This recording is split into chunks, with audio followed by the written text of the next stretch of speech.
에, 2023년도 1월 1일 첫 주일 예배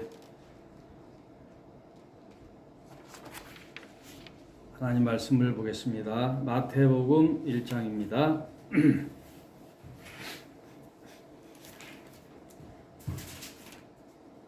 마태복음 1장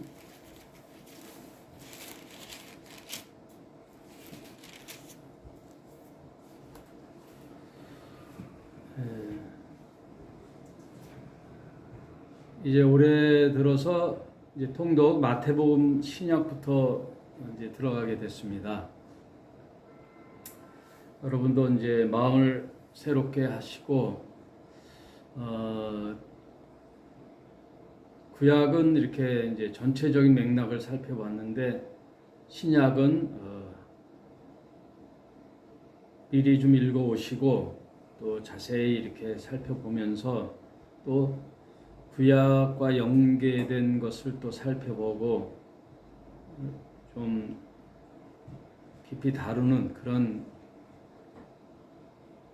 시간들이 됐으면 좋겠습니다. 마태복음 1장 1절 아브라함과 다윗의 자손 예수 그리스도의 세계라. 아브라함이 이삭을 낳고 이삭은 야곱을 낳고 야곱은 유다와 그의 형제를 낳고 유다는 다말에게서 베레스와 세라를 낳고 베레스는 헤스론을 낳고 헤스론은 람을 낳고 람은 아비나답을 낳고 아비나답은 나손을 낳고 나손은 살몬을 낳고 살몬은 라합에게서 보아스를 낳고 보아스는 룻에게서 오벳을 낳고 오벳은 이새를 낳고 이새는 다윗 왕을 낳으니라. 일단 6절까지 살펴봤는데요. 재밌는 것은 이제 창세기는 족보가 나오죠. 창세기에도 아담의 족보가 나오면서 창세기는 누가 누구를 낳고 죽고 메세에 누가 죽고 이런 이제 죽고가 나오는데 마태복음은 낳고가 되죠. 낳고 누가 누구를 낳고 이게 족보가 나와요. 그리고 특이한 점은 다윗만이 다윗 왕을 낳으니라. 그래서 이 마태복음의 저자가 세리 마태거든요. 근데 12제자 중에 자기 직업을 밝힌 사람은 마태뿐이 없어요. 이제 마태 자신이 기록하면서 자신을 세리 마태다 했는데 그것은 좀 굉장히 겸손한 표현이에요. 그 당시 세리라는 것은 죄인하고 동격이거든요. 죄인하고 세리하고 같은 의미. 그런 죄인이었던 세리가 예수님의 제자가 되어 변화된 상태에서 마태복음을 기록함에 있어서는 마태복음의 그 복음서를 읽는 수신자들을 생각했을 때 다분히 유대적 관점으로 기록한 거예요. 유대인의 관점. 유대인에서 믿지 않는 자들을 겨냥해서 이렇게 기록했을 때 다분히 다윗을 이렇게 강조하는, 그래서 다윗을 왕으로 표현하는 이렇게 기록을 쭉 살펴보면 되겠습니다. 이제 족보를 다 그냥 이렇게 쭉 보면서 16절 볼까요? 야곱은 마리아의 남편 요셉을 낳으니 마리아에게서 그리스도라 칭하는 예수를 낳으시니라. 예수가 나시니라. 17절 그런즉 모든 대수가 아브라함부터 다윗까지 14대요 다윗부터 바벨론으로 이거할 때까지 14대요 바벨론으로 이거한 후부터 그리스도까지 14대더라. 이렇게 14대, 14대, 14대. 이건 의도적으로 이렇게 이제 기록을 했던 것으로 보여져요.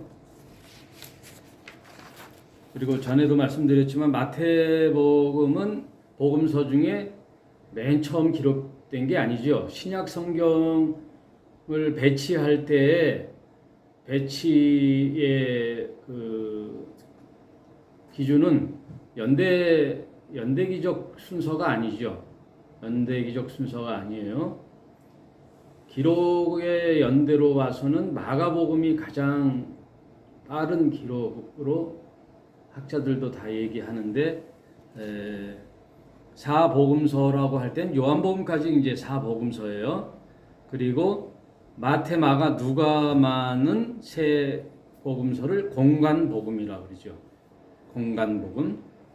같은 관점에서 예수의 생애를 기록했는데 마태, 마가, 누가의 저자에 따라 조금씩 다르죠. 그리고 사복음서에 포함되는 요한복음은 좀 후대에 기록됐어요. 그 기준이 AD 70년에 예루살렘 멸망을 기점으로 마태, 마가, 누가는 그 예루살렘 멸망 AD 70년 전에 기록하였고 요한복음은 훨씬 뒤에 AD 70년 훨씬 뒤에 기록된 것을 볼 수가 있어요. 그래서 이제 마태나 마가나 누가가 기록할 때 보면은 공관복음이라 그랬잖아요. 어떠한 같은 시각, 그러니 어떠한 텍스트 책이 있다고 봐요. 그러니까 예수님의 어록을 모아놓던 어떤 문서가 있을 것이다. 그걸 전제로 했을 때 그것을 큐문서로 놔요. 이건 후대 학자들이 이렇게 이제 얘기하는 건데 그 문서가 어떤 문서인지 모르니까 남아있지 않으니까 그걸 원복음이죠. 큐문서라고 해요. 이름 모를 큐문서가 예수님의 어록집이죠. 말씀 어록집.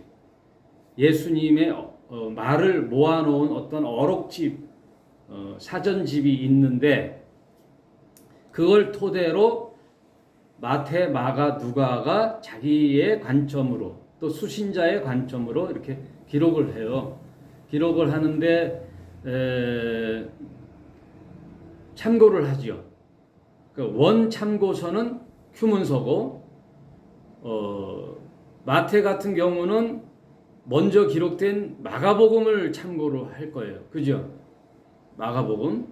또 누가복음도 참고할 것이고 누가복음은 또 마가복음을 참고하고 또 큐문서도 참고하고 이렇게 이제 나중에 요한복음은 이 모든 것을 종합적으로 참고해서 이제 기록하는데 수신자의 관점에 따라 다르고 또 저자의 성향에 따라 이제 내용이 조금 다른데 많이 기록이 이제 같은 기록들이 많이 있지요. 그래서 그걸 공관복음이다 이렇게 그 정도만 알고 있으면 좋겠어요.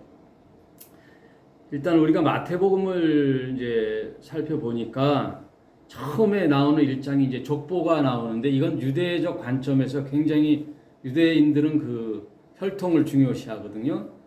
혈통을 중요시하고 족보를 중요시하기 때문에 그것을 기록함으로써 그 족보로 다윗 왕의 족보로 출생한 요셉의 아들 예수가 구약에서 얘기했던 메시아 그리스도임을 증언하는 내용으로 이렇게 마태복음을 기록하는 거예요.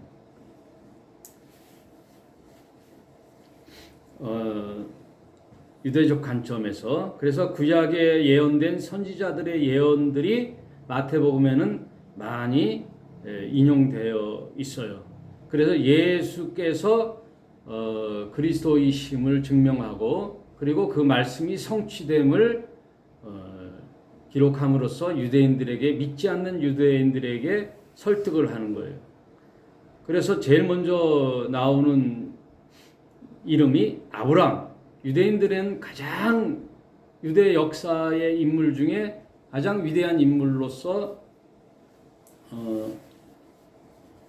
세 사람이 있죠. 아브람, 모세, 다윗 이렇게 할 수 있는데 이제 족보상 믿음의 조상인 아브라함을 이제 연계하고 그 다음에 가장 위대한 왕 그리고 유대 역사의 가장 찬란했던 시대 그때가 바로 다윗 왕조의 시대였거든요. 그래서 다윗만 왕, 다윗 왕을 낳으니라. 다윗을 강조해요. 이거는 여담입니다만 여러분 그냥 듣고 잊어버려도 돼요. 유대인들의 기록의 방식에는 게마트리아라는 그 숫자 기록이 있어요. 이름에 숫가가 있다고요. 히브리어나 헬라어에 보면은 히브리어에 보면 단어의 수가 있어요. 단어의 수. 1, 10, 100 이렇게 숫자가 있는데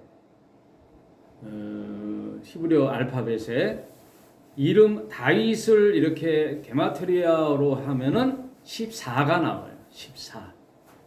그래서 14대 이렇게 설명하는 학자도 있더라고요. 그냥 그 정도로 하는데 여기서 중요한 거는 유대인들은 가장 선망하고 존경하고 중요시한 인물이 아브라함과 다윗이다. 그 족보에서 계보에서 태어난 분이 예수다. 그것을 말함으로써 설득력을 갖게 하죠. 그런데 이제 바로 2장에 넘어가면 이제 1장 후반절에 가면 18절에 예수의 나심은 이러하니 하면서 예수의 탄생 기록이 나오죠. 여기서 보면은 이제 족보하고 또 다른 의미의 내용이 나와요.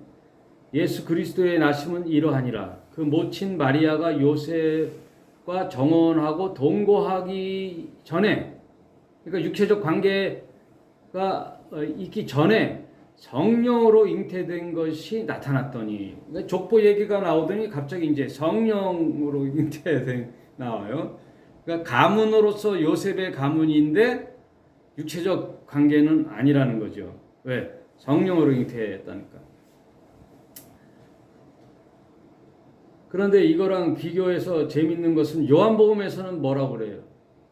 이런 남녀 간의 육체적 관계 속에 부부 관계 속에 태어난 게 아니라 말씀이 육신이 되어 말씀이신 분이 그런 육신이 되어 바로 오신 분이 예수인데 그분은 혈통으로나 육적으로나 사람에게서 난 게 아니라고 그러잖아요. 요한복음 1장 한번 볼까요? 요한복음 1장에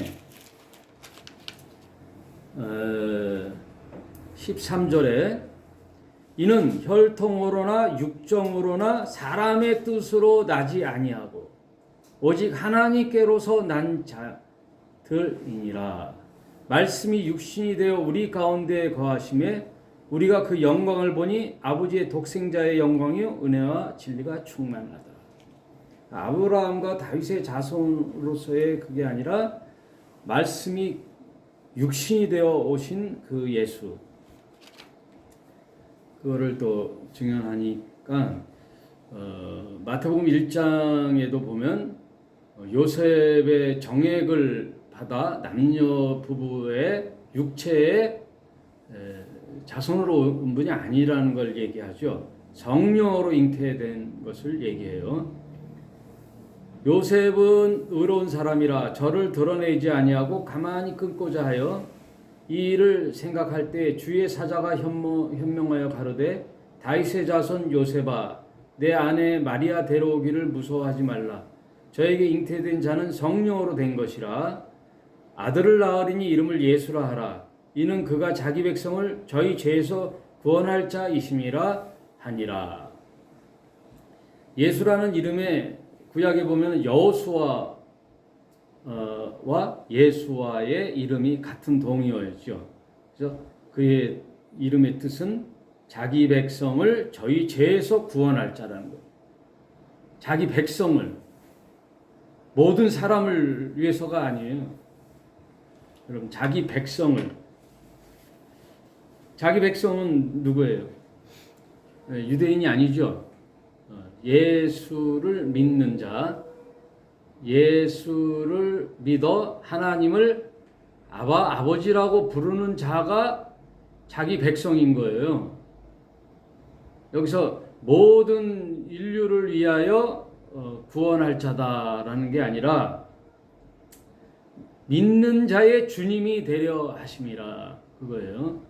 네, 여러분, 우리가 하나님을 믿으면서 약간 대체로 착각하는 경우가 있거든요. 하나님은 모든 자를 다 사랑하신다. 기본적으로 하나님은 다 사랑이시니 모든 자를 사랑으로 품으시죠. 모든 사람을.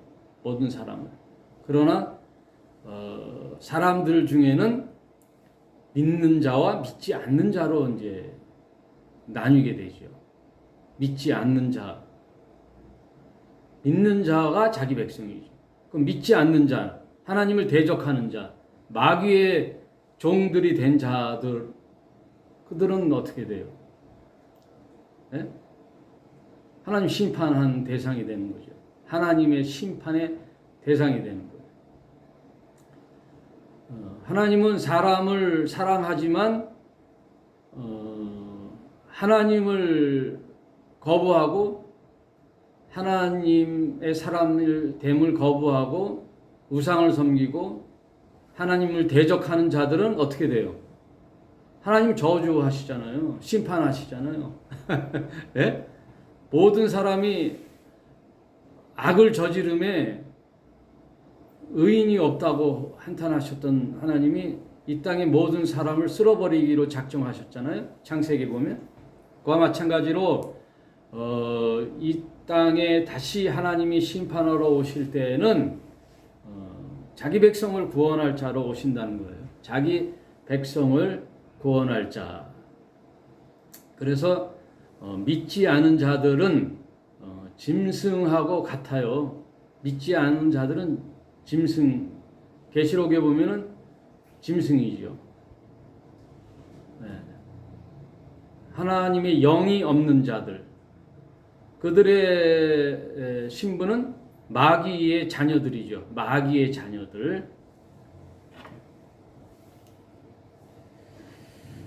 아들을 낳으니 그 이름을 예수라 하라 했죠. 그 22절, 이 모든 일에 된 것을 주께서 선지자로 하신 말씀을 이루려 하심이니라. 이렇게 마태는 또 구약의 선지자 이야기를 빌어 이사야 7장 14절에 얘기한 보라 처녀가 잉태하여 아들을 낳을 것이요 그의 이름을 임마누엘이라 하리라 하셨으니 이를 번역한즉 하나님이 우리와 함께 계시다 함이라.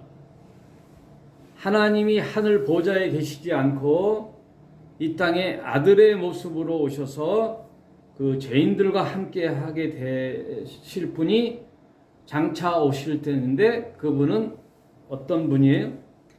처녀가 잉태한다는 거죠. 남자를 모르는 처녀가 잉태하여 아들을 낳을 것이니 그는 너희와 함께하는 임마누엘이 될 것이다. 그 말은 하나님이 이 땅에 오셔서 우리 곁에 오신다는 거죠. 우리 곁에 오신다는 거. 우리가 구약 말라기를 끝으로 구약을 다 이제 마감하고 신약을 오늘 첫날 공부하는데 말라기 끝에 뭐라고 하나님 말씀하셔요? 내 백성의 이스라엘 백성의 제사가 역겹다 하시잖아요. 이스라엘이 하나님을 사랑치 않고 저버리고 우리가 언제요? 하나님은 우리를 언제 사랑하셨어요? 우리가 언제 하나님을 배반했어요? 이런 변론 속에 말라기를 우리가 배웠잖아요. 끝에 하나님 뭐라 그러시죠? 성전문을 닫았으면 좋겠다.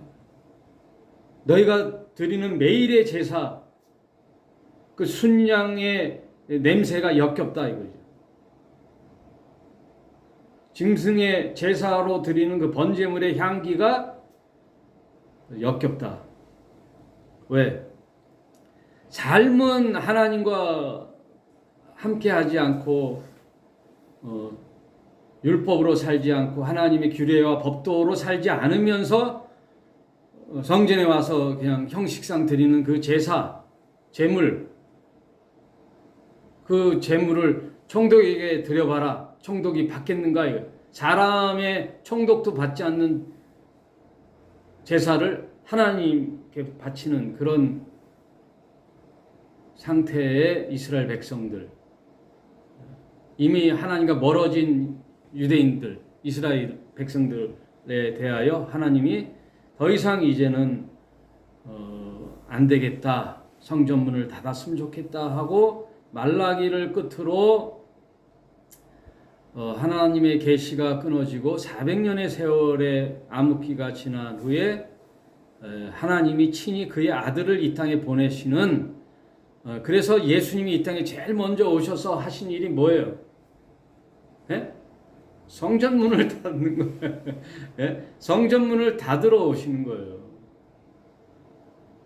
성전을 깨끗하게 하시러 오신 게 아니에요.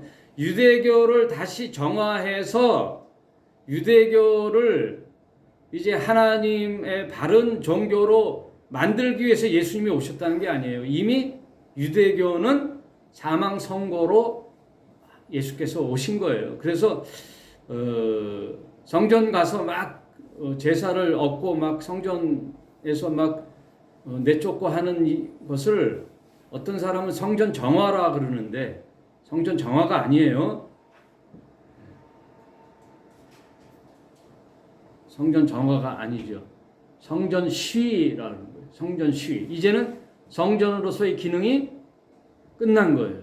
왜? 왜 끝나죠? 성전 대신 예수님이 오셨잖아요. 성전이라 하면 뭐냐면 하나님과 인간의 만남의 장소인데 이제 성전 기능이 이제 하나님에게 연락되지 않으므로 성전의 기능을 폐하러 오신 거예요.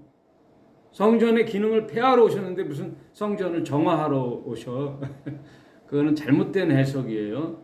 성전을 폐하러 오시고 유대교를 폐하러 오시고 하나님의 아들이 새로운 하나님의 백성의 관계를 맺으러 이 땅에 오신 거예요. 그래서 예수님이 성전 되신 거예요. 예수님을 통하여 하나님을 만나는 거예요. 그래서 예수님이 성전이신 거예요. 그런 전체적인 맥락을 이해를 못하면 복음서가 이해가 안 되는 거예요. 그래서 예수님이 이 땅에 오신 것은 임마누엘로 이 땅에 오셨다. 이제 유대교를 이제 사망 선고하러 오신 거예요. 이제 전혀 새로운 계약 백성, 유대인의 하나님 계약 백성이 유통기한이 끝난 거예요. 시기가 이제 바뀐 거예요. 유대인에게서 이방인으로 이제 넘어가는 거예요. 네? 그래서 아브라함과 다윗의 자손이 아니라 이제는 영접하는 자, 모든 자에게 하나님의 자녀가 되는 길이 열리는 거예요. 왜? 예수가 이 땅에 오셔서 그런 선언을 하시는 거죠. 임마누엘로 오시는 예수. 24절 요셉이 잠을 깨어 일어나서 주의 사자의 분부한 대로 행하여 그 아내를 데려왔으나 아들을 낳기까지 동침치 아니하더니 나음의 이름을 예수라 하니라. 그래서 1장에 요셉은 참 신실한 사람이죠. 저는 개인적으로 마태복음을 굉장히 귀하게 여겨요. 왜냐하면 이제 마태복음에는 그 위대한 예수 그리스도의 설교 산상수훈이 들어있거든요. 산상수훈이 들어있고 또 예수의 복음이 들어있고 천국 복음이 들어있거든요. 천국 복음, 비유 복음. 그래서 하나님 나라 천국을 가르쳐주고 그리고 또 위대한 거는 종말론이 들어져 있어요. 마태복음에 종말론적 서술이 마지막에 기록이 되고 예수가 이 땅에 오셔서 모든 하나님의 미션을 완수하고 제자들에게 대위임령을 주는 게 마태복음에 있어요. 그래서 오늘은 마태복음 첫 시간이라 마태복음에서 특별히 다른 복음서랑 다른 점은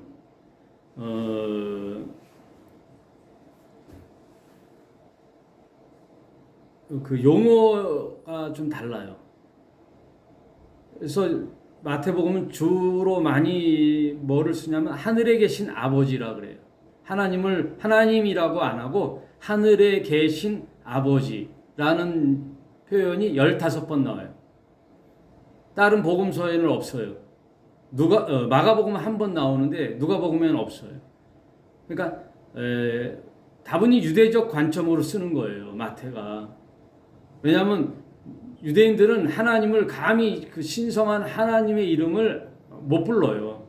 그래서 여호와 하나님을 아도나이라고 하거든요. 유대인들은 주라고 해요. 그냥 주님, 주 대심. 그리고 그 하나님을 마태는 하늘에 계신 아버지라고 해요. 그리고 하나님의 나라, 다른 복음서에 있는 하나님의 나라를 하나님의 나라라고 못해요. 천국으로 표현해요. 천국. 하늘의 나라. 천국. 그러니까 하나님의 이름을 굉장히 피했다는 것을 볼 수, 의도적으로 호칭을 부르지 않는 유대적인 사상. 그러니 이 수신자들이 유대인임을 굉장히 고민해서 기록했다는 것을 알 수가 있죠. 여러분 마태복음 이제 첫 시간인데 이제 기대가 되죠. 산상수훈도 있고 천국에 대한 비유 복음이 기록돼 있고 종말론이 기록돼 있고 요한계시록이랑 또 달리 하나님의 아들이신 예수님의 종말론이죠. 예수님이 친히 말씀하신 종말론, 그리고 대위임령, 제자도 하나님께 부여받은 예수님의 권한을 똑같이 제자들에게 넘겨주는, 그걸 뭐라 그래요? 위임이라고 그러거든. 위임령. 남편이 위임장을 아내에게 써주면 그 효력이 아내에게 있는 거예요. 그래서 예수님이 마지막에 위임장을 제자들에게 넘겨줌으로써 천국 복음을 전하는 내용이 이 마태복음에 쫙 되어 있는데, 저는 개인적으로 산상수훈을 굉장히 사랑하거든요. 그것이 내포되어 있는, 사람들이 이제 바울을 막 또 뭐라고 하는 사람이 있는데, 나는 고린도전서 13장을 기록한 바울을 사랑하지 않을 수가 없죠. 바울. 고린도전서 13장에 있는 그 사랑의 이야기들, 기독교의 꽃이라고 할 수 있는 그 사랑의 이야기를 고린도전서 13장에 그렇게 아름답고 정말 진리로 표현했던, 기록했던 그 바울을 어찌 동경하고 사랑하지 않을 수 있겠습니까? 마찬가지로 이 마태, 모든 사람이 손가락질하는 세리라는 직업에서 제자로 부르심을 받아 마태복음을 기록했는데 가장 길지요. 마태복음은 28장까지 있죠. 마태복음.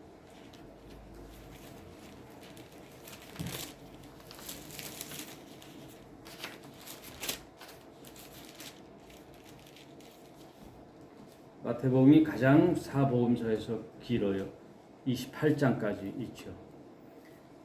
오늘 새해 첫날 저와 여러분 이제 뭐 달력 한 장 어제나 오늘 하루 차이인데 뭐 크게 우리 삶이 바뀌지는 않겠지만 이제 마음가짐이 바뀌지요.